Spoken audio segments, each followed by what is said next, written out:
Day 77, or March the 18th.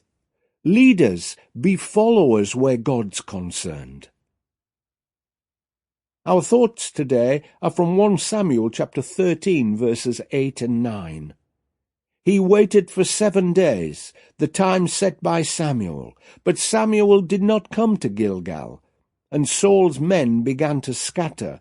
So he said, "Bring me the burnt offering and the fellowship offerings." And Saul offered up the burnt offering. First, the big picture surrounding these verses.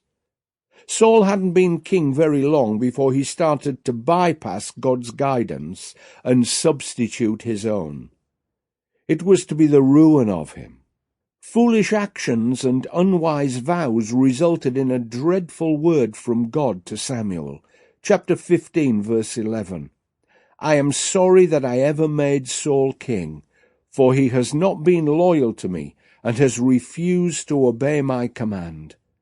Saul had done his best, but failed to grasp that God wanted him to do God's will, not try harder and work in his own strength. And now, our action step for today. Saul is about to fight the Philistines and is waiting for Samuel to arrive to make the appropriate sacrifices to God. Samuel doesn't turn up on time, and the situation is beginning to fall apart in the mind of Saul. So Saul takes everything into his own hands and decides to offer the sacrifices himself.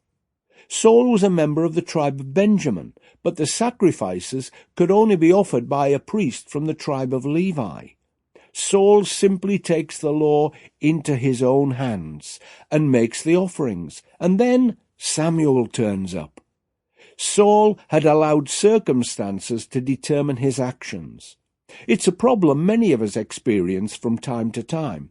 Have you ever had one of those days when you were firmly resolved to take a particular course of action and it starts to go wrong? Of course, there are times when we need to be flexible, but sometimes we let other pressures succeed in our lives when a gentle self-reminder would help us firm up on where we are going. Don't let others determine your actions and reactions today. Stay in tune with the Holy Spirit and be swayed by Him, not by anything or anyone else.